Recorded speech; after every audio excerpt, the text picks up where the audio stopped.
open meeting is for the Commission to consider the matters that have been duly posted in accordance with the Government and Sunshine Act. Members of the public are invited to observe, which includes attending, listening, and taking notes, but does not include participating in the meeting or addressing the Commission. Actions that purposely interfere or attempt to interfere with the commencement of the meeting or conducting of the meeting or inhibit the audience's ability to observe or listen to the meeting, including attempts by audience members to address the Commission while the meeting is in progress, are not permitted. Any persons engaging in such behavior will be asked to leave the building. Anyone who does not leave voluntarily will be escorted from the building. Additionally, documents presented to the chairman, commissioners, and staff during the meeting will not become part of the official record of any commission proceeding, nor will they require further action by the commission. If you wish to comment on an ongoing proceeding before the commission, please visit our website for information. Also, representatives from FERC's Office of Public Participation are in the lobby to assist with questions and with submission inquiries. Thank you for your cooperation.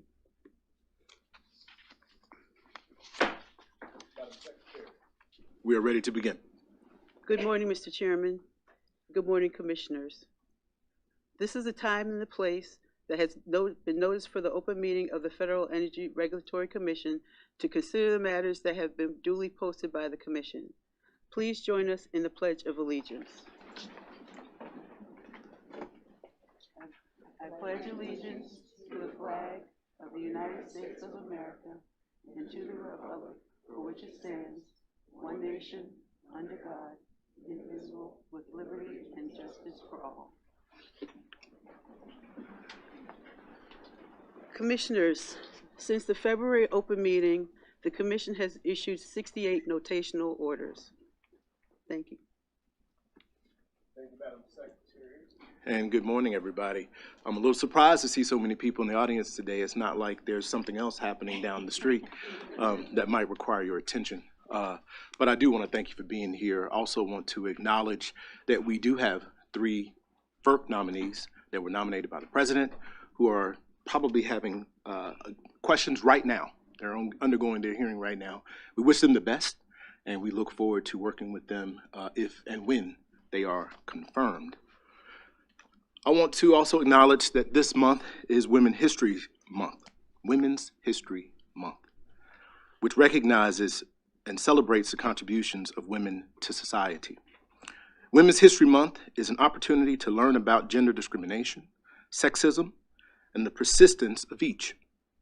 By celebrating women and their accomplishments while recognizing gender inequality and how to unravel it, Women's History Month seeks to create a brighter, more equitable future for our country. Turning to the agenda items for today, last month we conducted our final meeting of the Joint FERC State Transmission Task Force. Over nearly 3 years, we held 8 task force meetings and covered many different transmission-related topics. The task force has been a valuable meeting and meeting ground for vetting and improving the important transmission initiatives we've been pursuing over the past few years. I want to thank all of my state colleagues for their valuable contributions. I also want to thank my co-chair, Commissioner Kim Duffley, for her leadership in that task force. We are now moving into, and we're pivoting to, a new collaborative with NARUC that will focus on broader issues beyond just transmission reform, and I look forward to that productive discussion as well. Turning to one of the items that was a product of the task force, last summer, we unanimously issued Order Number 2023 to address our nation's unacceptable backlog of interconnections. We required a first ready, first served cluster study process. I work with young people.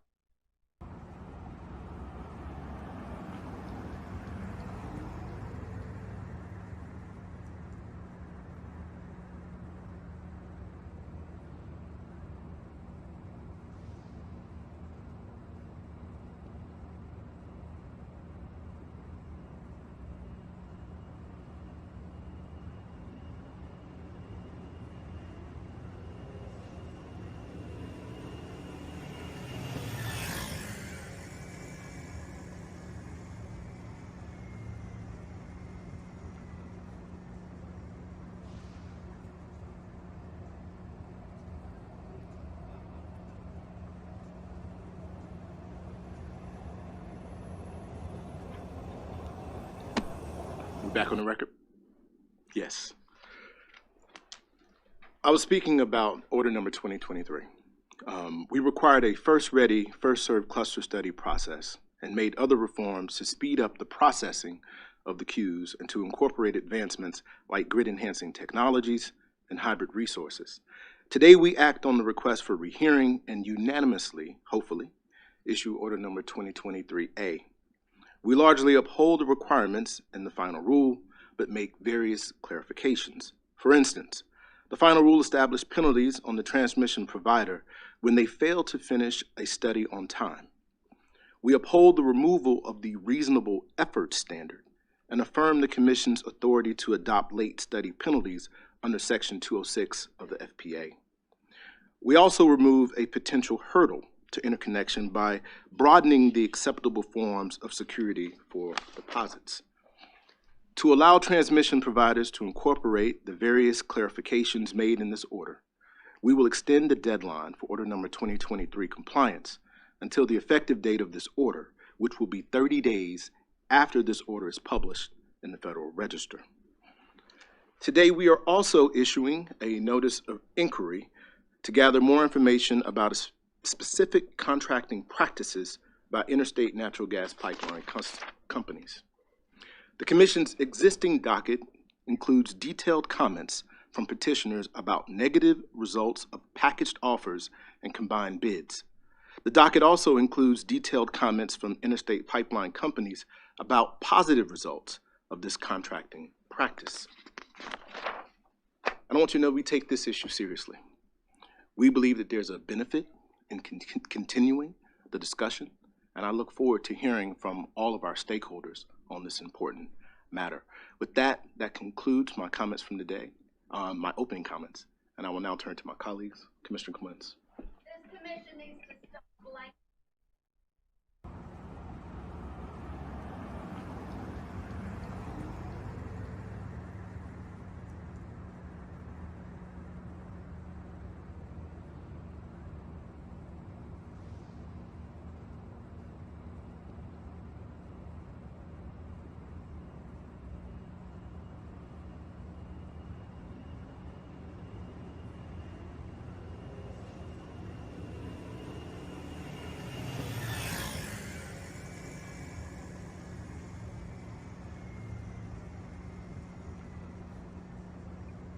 Thank you.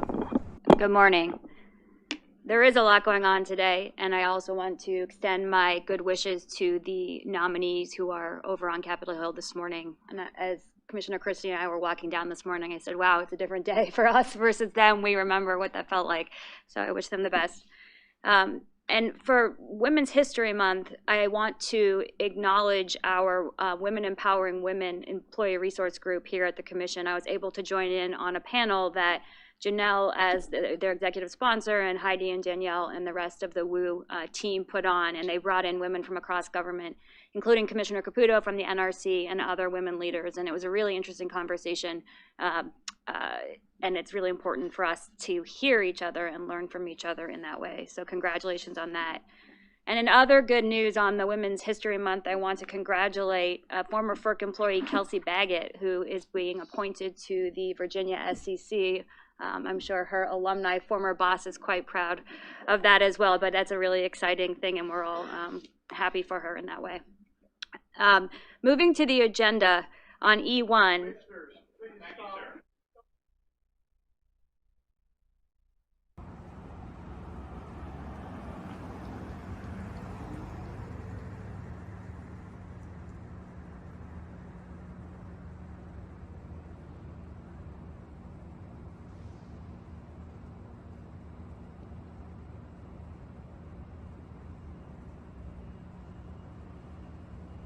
Oh, okay.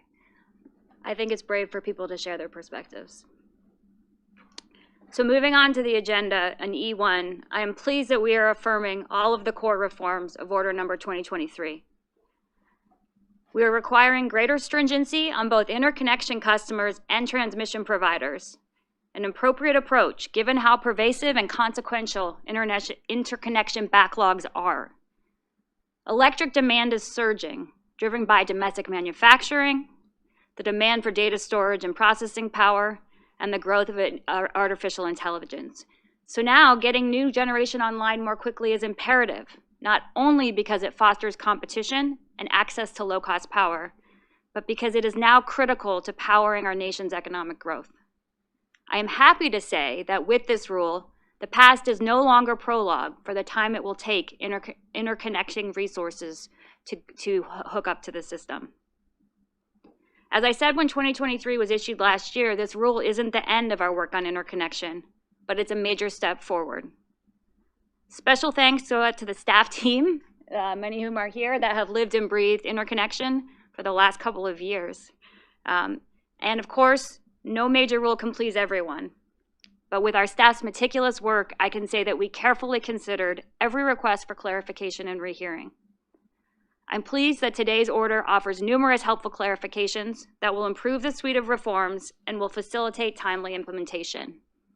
I want to also thank my own advisor, Chris Fitzpatrick, who led our team's work and has been working really hard on this. Looking forward, in addition to our intent focus on the transmission planning rule, I am also excited for the interconnection workshops that the chairman announced will be held later this year. I've been following with keen interest innovative ideas that CAISO and SPP have been workshopping to more closely integrate transmission planning and interconnection processes. And I'm hopeful that the workshops will provide a forum for advancing the conversation on creative interconnection solutions to build on the good work that's been done to date. I also want to speak on G2 and support the Commission's issuance of a notice of inquiry to consider a rulemaking that would restrict a practice sometimes referred to as junk and jewel. This is described as the packaging of desirable pipeline capacity segments with undesirable ones as a means to sell the latter at higher cost. I will say I was struck by the range of organizations, the wide range, from natural gas shippers to industrial customers to a bipartisan group of NARUC commissioners who have all expressed concern and support the Commission digging in on this issue. And so I encourage, as the chairman did, that you all submit comments on the NOI to develop this record more fully. And with that, I'll pass it back to you. Thank you, Commissioner. Commissioner Clements, Commissioner Christie. No, not married yet. But we were paired. Speaking of events taking place a few blocks from here, which share the chairman's comments about, I think most people paying attention to FERC are not paying attention to this, or paying attention to what's going on over on Capitol Hill. And like Commissioner Clements, I want to say this, wish them the best. It is, nobody over there asked my opinion, but I think they're a very well-credentialed, well-prepared trio. And I know a couple of them, and actually I think I know all three of them. So it's a very good trio. We'll see what happens, but I wish we share the sentiments you've heard about wishing them the absolute best at that hearing today. Also want to, on a couple of personnel matters, acknowledge Commissioner Clements' really nice comments about my former legal counsel, Kelsey Baggett. Kelsey is going to be sworn in to my old seat on the Virginia Commission on April 1, so it's coming very soon. And I know Kelsey appreciates your comments, Allison, and she's actually going to get, she's literally going to get my old office, literally. So that's sort of cool. Now, it's very cool. And I'm very proud of it, that's taking place.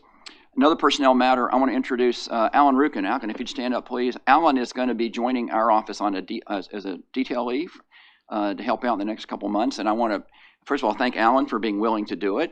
You probably didn't get a full picture of the degree of punishment, but he agreed to do it, and thank you very much. And I want to thank Matt Christensen and David Morenoff for letting him do it. And so, Alan, thank you and welcome. So I want to introduce him.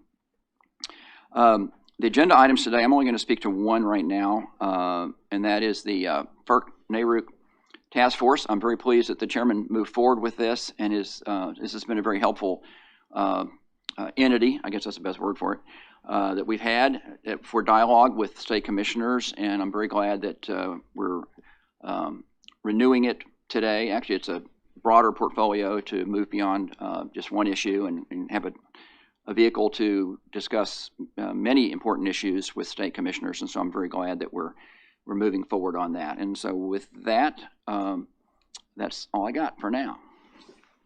Thank you, Commissioner. I also want to add my congratulations to Kelsey. Enjoy working with her in your office and her time here at FERC, and I wish her the very best. So with that, Madam Secretary, we are ready to go to the consent agenda. Thank you. Since the issuance of the Sunshine Act notice on March 14, 2024, no items have been stricken from this morning's agenda. Our consent agenda for this morning is as follows. Electric items E1, E2, E3, E4, E5, E6, E7, E8, E9, E10, E11, E12, E13, and E15. Gas items G1 and G2. Hydro items H1, H2, and H3. Certificates items C1 and C2. As to E1, Commissioner Christie is concurring with a separate statement. As to E11, Commissioner Christie is concurring with a separate statement. As to E15, Commissioner Clements is concurring with a separate statement. And Commissioner Christie is concurring with a separate statement. As to C1, Commissioner Clements is dissenting in part with a separate statement. As to C2, Commissioner Clements is dissenting in part with a separate statement. We will now take a vote on this morning's consent agenda. The vote begins with Commissioner Christie. Okay, noting as the Secretary said, I've got 3 statements today. All 3 are concurrences. E1, E11, and E15, and I vote aye on everything. Noting my concurrence in E15 and my partial dissents in C1 and C2, I vote aye. Chairman Phillips. Madam Secretary, I vote aye, and I think with that, we are now ready to go to the discussion agenda.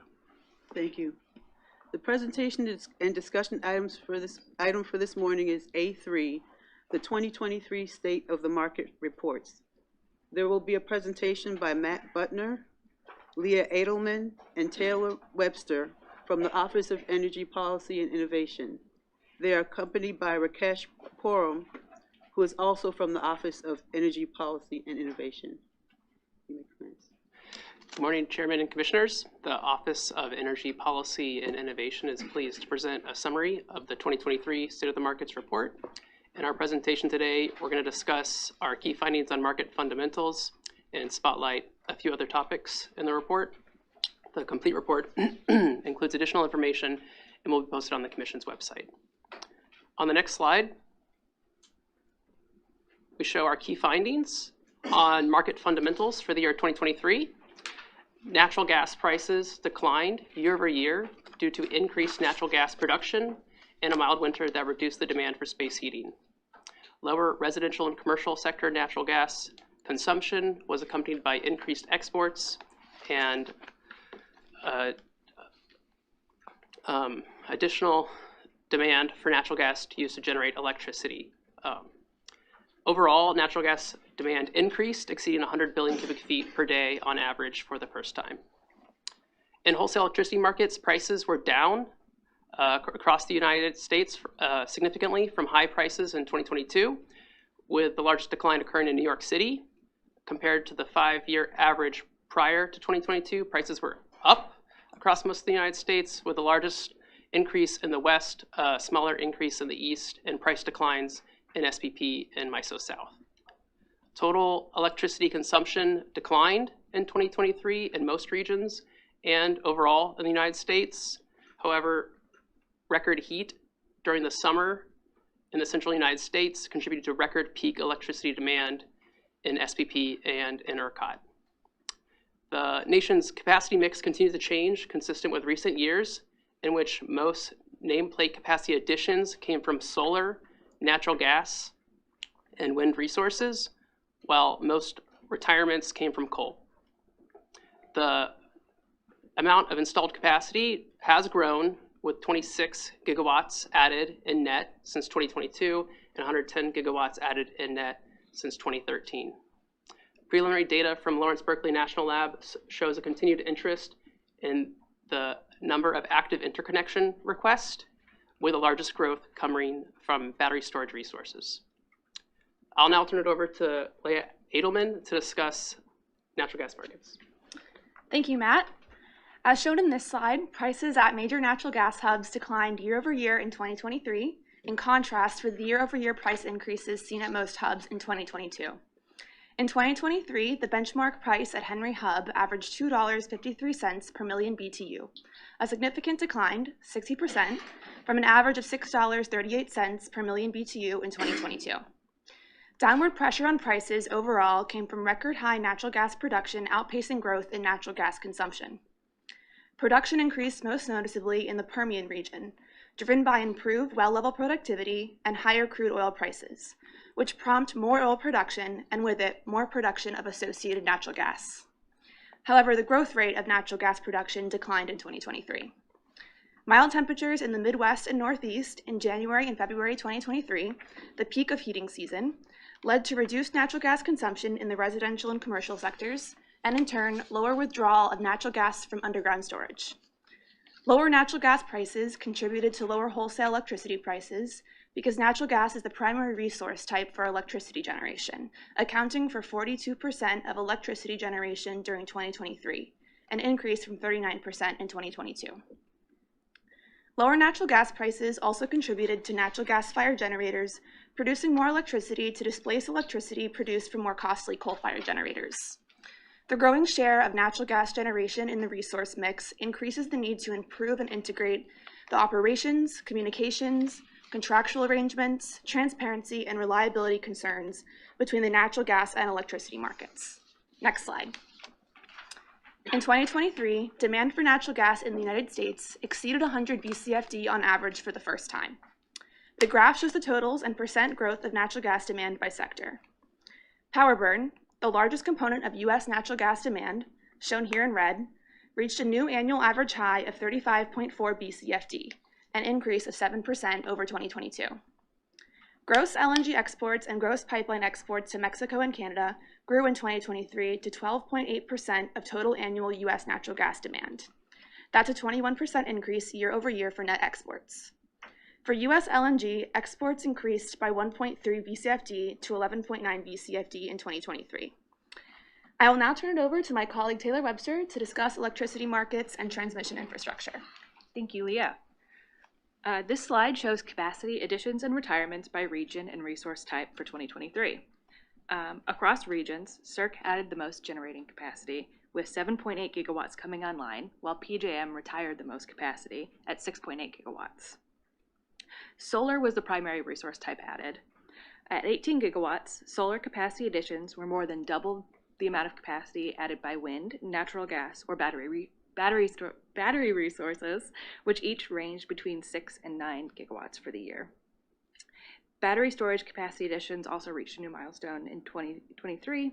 The 6 gigawatts of battery storage capacity added is 50% more than the amount added in 2022, and 10 times more what was added in 2020. The capacity additions and retirements shown on this slide, combined with changes to fuel prices, altered the nation's electricity generation resource mix. Coal-fired generation declined the most significantly, from 20% to 17%. Correspondingly, the share of natural gas-fired generation grew to 42% from 39% the prior year. Next slide. This slide shows how total electricity consumption has changed over the last decade across the United States. It compares total seasonal electricity consumption over the past 5 years to the prior 5 years by region. ERCOT and SPP had the highest percentage increase in seasonal loads between the two time periods, while CAISO, NYISO, and ISO New England experienced low or moderate declines in seasonal loads. Hot weather during the summer contributed to new records for peak electricity demand in ERCOT and SPP, while peak demand in MISO approached but did not surpass the record they set in 2011. CAISO set records for both peak electricity demand and maximum daily electricity consumption during its hot weather in 2022. Our report discusses how many planning regions have increased their forecasts for load growth and how forecasted and actual load growth is already driving some transmission providers to identify new transmission needs. Next slide. This slide illustrates how growing need for sufficient operational flexibility to reliably serve load, which several markets work to address in 2023. This slide shows average annual daily net load curves for each RTO or ISO for the last 5 years. Here, net load is defined as electricity demand less electricity produced from wind and solar resources, and that's shown on the y-axis. The x-axis shows a 24-hour period for each region. Evident on the slide is the decline in net load during that middle of the day across most regions, as you can see on the charts where orange is 2019 and that navy blue is 2023. This figure suggests that the increased penetration of variable energy resources, like wind and solar resources, is changing net load profiles. And as a result, we can expect an increase in the need for ramp-capable resources to manage net load variability and uncertainty. Our report discusses instances in 2023 where regions have developed or refined market products to ensure there is sufficient operational flexibility secured day ahead and in real time. Next slide. Over 500 transmission projects entered service across the United States last year. These projects produced over 4,000 miles of new transmission lines and upgrades, mostly at the 138 kilovolt level. Like prior years, most line-related transmission projects that entered service were driven by reliability needs. Transmission providers also identified new transmission needs for 2023. As summarized in the report, forecasted and actual load growth, the changing resource mix, including resource retirements, and projected extreme weather conditions all drove transmission needs. Next slide. Strong renewable generation and electric storage growth produced a new record high number of active interconnection requests, with the number of requests continuing to exceed those that either were completed or withdrawn. The table on this slide shows that the number of active interconnection requests remaining at the end of the year has more than quadrupled since 2019. Active capacity in interconnection queues at the end of last year totaled more than 1,500 gigawatts of generation, about 300 gigawatts of storage capacity from hybrid storage and generation, and about 500 gigawatts of standalone storage capacity. And for perspective, the generation capacity active in interconnection queues at the end of 2023 exceeds the 1,261 gigawatts of all installed electricity generation capacity in the United States by more than 20%. As far as resource type, 95% of the capacity in interconnection queues comes from solar, wind, or battery storage resources, which suggests that those types of resources will make up most future capacity additions. Next slide. Thank you, Chairman and Commissioners. This concludes staff prepared remarks. As mentioned earlier, the full report has additional information and is available on the Commission's website. We appreciate the opportunity to present here today. We are happy to answer any questions you have at this time. Thank you. Thank you so much, all of you, for your presentation. I know it's difficult. A lot of work goes into these reports, and to condense it down to a 10-minute presentation, it's not easy to do. I have just one comment and then a question for you. So we know, we've all seen the news reports, and this report will be cited and linked in those news reports in the future. And they've talked about demand going up. You mentioned in your report that there's several regions in the country where demand has actually gone down. So can you talk a little bit about, what your report finds regarding demand and what these future forecasts are saying? Can you elaborate on that? Yeah, I can take that one. So the decrease we found in electricity consumption last year was relatively small and due in part to more mild winter weather, and then also a less severe summer than we've seen in recent years. And we did see load growth in some regions in 2023.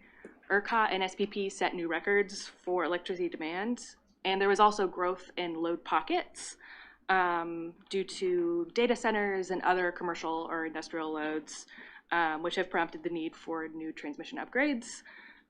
For example, we've already seen one in 2023 where PJM identified immediate need reliability transmission projects to address the projected increase in the load from data centers in Northern Virginia. While our report is primarily backward-looking, focusing on 2023, we did reference updates to load forecasts. Load growth is primarily expected from data centers and increased electrification, space heating, transportation, and projected growth in the industrial sector. NERC's 10-year forecast for electricity peak demand and energy growth were higher in 2023 than in any other point in the last decade. And we also saw this in the data from FERC Form 714, which shows that many planning areas increased their forecasted load growth compared to previous forecasts. Just specifically, ERCOT, PJM, and SPP increased their forecast the most for peak summer demand for 2028. Thank you, Taylor, for that very thorough answer. I knew you would be ready for that question. That's all that I have. I thank you again. Commissioner Clements? Thank you, and nice work on this report. To your whole team, it was really easy to read and had a lot of information packed in there, so I appreciate it. And I think one thing that struck me while reading the report is that the grid operators, the utilities, the stakeholders are not sitting, are making a lot of progress. There's market reforms, there's transmission grid reforms, there's operation reforms. No one is sitting on their hands just hoping that the energy transition works out. And I want to point out a few examples from the report. So over the last year, SPP, PJM, CAISO, and ISO New England have all secured energy and ancillary service market reforms to address increased uncertainty and changing ramping needs on their system, which has also meant a lot of work for staff at the Commission who've accepted all of these efforts. FERC has approved capacity accreditation reform proposals in NISO, MISO, and PJM, and all of the RTOs are working to achieve more accurate accreditation, so there is a better base understanding of when resources will actually perform. The regions are taking on other resource adequacy reforms as well, like improved risk modeling in PJM, a seasonal RA construct in MISO and being discussed in other regions, and a voluntary compliance framework in the Western Interconnection. So all of these changes that are being reported in the State of the Markets report are encouraging. And I think it's really important to have this context when we're thinking about the pace of change and potential thermal retirements. These retirements will not be happening in a static environment, as market grid and operations transitions are well underway. These retirements will not be happening in a world in which grid operators rely on antiquated planning techniques and operational procedures. They're happening in the world where the regions are adapting. And there is no shortage of replacement generation and storage lined up, ready to serve, and their integration will be aided by FERC's reforms and by the ongoing work in the regions.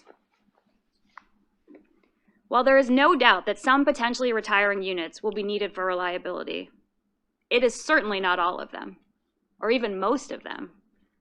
Resource retirements present various types of challenges in various time frames in various parts of the country. And let's not forget, we've done this before. PJM retired 54 gigawatts of generation between 2011 and 23. And while that was occurring, grid operators around the country were arguing that the pace of change on the system would necessarily compromise reliability. It didn't. Of course, we're in a different moment. It's a time of rapid load growth, as you've been discussing. But we also have a decade of learning and technological innovation under our belts. This commission, states, and stakeholders have the tools to address the various aspects of the challenge within the time frame available to us. And so while this middle moment in this energy transition is not always a comfortable place to be, this report really emphasizes that we are on a path forward. So I want to thank you for your good work. Thank you, Commissioner. All right, thank you. And first of all, thank you. A lot of good information in here. Really enjoyed reading it. A lot of good facts. I want to reference another State of the Market report, which came out just last week. And that is the State of the Market report from the Independent Market Monitor of PJM, which I highly recommend to everybody to read and consider. The IMM of PJM, and we're focusing on, I think, markets today. I would say this about markets. The whole point of markets is to deliver reliable power at the least cost. That's the whole point of a market.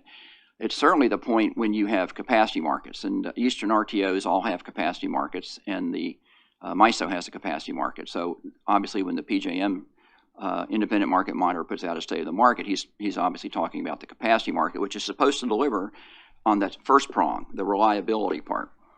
And what the IMM said in the PJM State of the Market report last week was that he's warning that PJM is now looking to lose approximately up to even 58,000 megawatts of generation resources, most all of which are exactly the dispatchable resources that are needed to keep the lights on. And PJM, told us about a year ago they were estimating about 40 gigawatts of retiring resources, and whether it's between 40 or 58, it's still an awful lot of resources being lost, exactly the dispatchable resources that are needed. And to put that in context, when PJM peaked during Winter Storm Elliott, it peaked at about 131 gigawatts. So we're talking about almost potentially a third to a half of what it took to meet load during Winter Storm Elliott. So I'm going to read to you what the market monitor said last week in the PJM in the PJM market, state of the market. Here's what the IMM says. Given current technology and the short time period, short time period with which these resources are going to retire, the retiring capacity can only be replaced by gas-fired or dual-fuel generation. Renewables can replace a significant amount of the energy output, but cannot replace the capacity. Capacity means the resource is expected to be available when needed, regardless of the day or weather conditions. The retiring capacity in PJM consists primarily of coal steam plants and CTs, combustion turbines. If all the coal units identified as at risk, which is about 30 gigawatts, are replaced by new gas-fired combined cycles, those new units would require a significant amount of new firm gas pipeline capacity. And we all know the problem with getting any new capacity built in terms of pipelines. We know the obstacles to that. He goes on to say, the current PJM interconnection queue does not include adequate thermal capacity to replace the potentially retiring thermal capacity. Of the 203,000 megawatts, that's 203 gigawatts, of renewable projects in the queue, only 30 gigawatts are expected to go into service based on historical completion rates and be available to supply energy. Of the 30 gigawatts, only 11 gigawatts, or about 5% of the total in the queue, are expected to be capacity resources. And PJM points out, in responding to the PJM State of the Market report, the IMM State of the Market report, PJM points out that they've already approved 40 gigawatts of new resources that are not getting built for reasons that have nothing to do with the queue. It's mostly from financing or lack of site control. So I voted for 2023A today, which wraps up that process, and I'm glad we did. It's a good step forward. But it's not a silver bullet that is going to clear the queue. And you can clear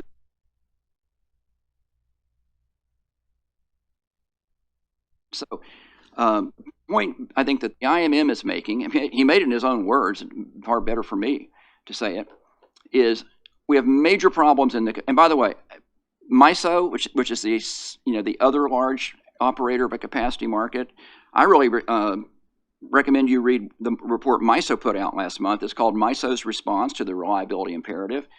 MISO's warning the same thing as PJM is warning. They're losing dispatchable resources at a pace that's not sustainable. The queue is not going to fix it because the queue is largely non-dispatchable resources, intermittent resources that are simply not one-for-one replacements. So this is a huge issue, a huge problem, and it needs to be addressed. And until it's addressed, the capacity market, certainly element of our grid, are not all right.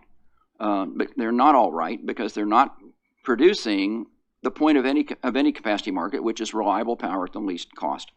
So I would say thank you for the report. You have a lot of good information, but the context is you look at the bigger context and you read what the PJM Independent Market Monitor just said last week, and you look at what MISO's officials are saying. We have a serious problem with the loss of dispatchable resources at an unsustainable pace. And Q reform is fine. I'm fine. I'm for it. But it's not a silver bullet. It's not going to just clear up everything and fix this reliability issue, which is going to have to be dealt with. Thank you, Mr. Chairman. Thank you for your comments, Commissioner Christie.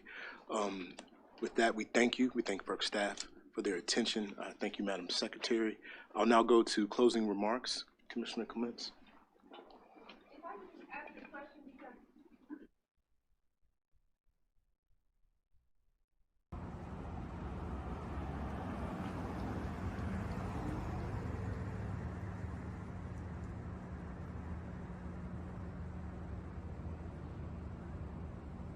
I have no closing comments. Thank you very much for being here today.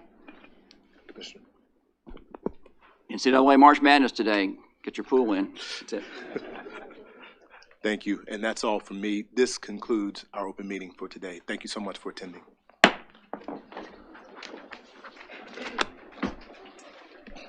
Good job as always. Thank you. You're the best. Good job. Your comments were good.